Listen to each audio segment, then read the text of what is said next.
Track your spending without stress so your money feels calm, predictable, and under your control instead of disappearing in a fog every month. Here you will learn 3 patterns that have held you back and simple adjustments that make tracking feel light and sustainable. Guessing your spending keeps your money in a quiet fog. Most people think they kind of know where their money goes. You tell yourself things like it is mostly food and bills and a few treats. But if you are only guessing, your money is in a fog. Tiny spends slide through without you noticing.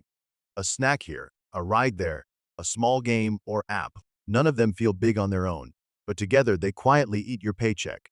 Tracking does not have to be a giant spreadsheet. Think of it like taking a clear photo of your week, not writing a school report. Start simple.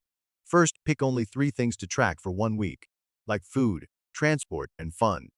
Second, choose one easy tool, like the Notes app on your phone, and write the amount right after you pay. No fancy categories, just a short line. Third, once a day take 30 seconds to look at the total for each of the 3 things.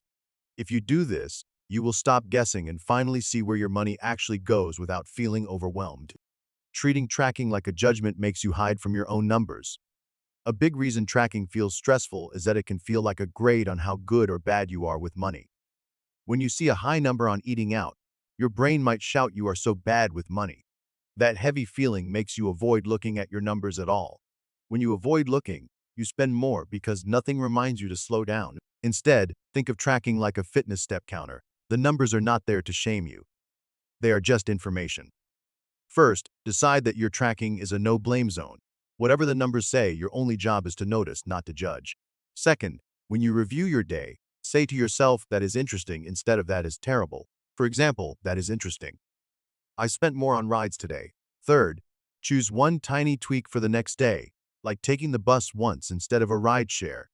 If you do this, you will feel calmer looking at your money, and tracking will start to feel like a helpful friend instead of a scary report card.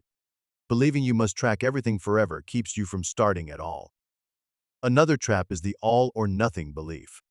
You might think if I cannot track every cent perfectly forever, there is no point starting. That is like saying if you cannot run a marathon, you should never even go for a walk.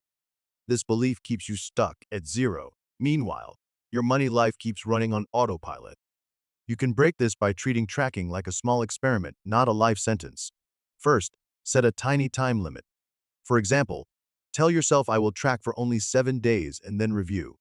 Second, choose a simple goal for that week, like I want to see how much I really spend on food. Third, at the end of the 7 days, celebrate the fact that you have real data, even if the numbers surprise you. Use that data to adjust one thing for the next week, such as setting a gentle limit for one category. If you do this, you will turn tracking into a short, helpful habit you can actually keep, and your money will slowly start to feel more stable and under your control. For more simple lessons on how money works, watch more of our videos. Thanks for watching. See you in the next one.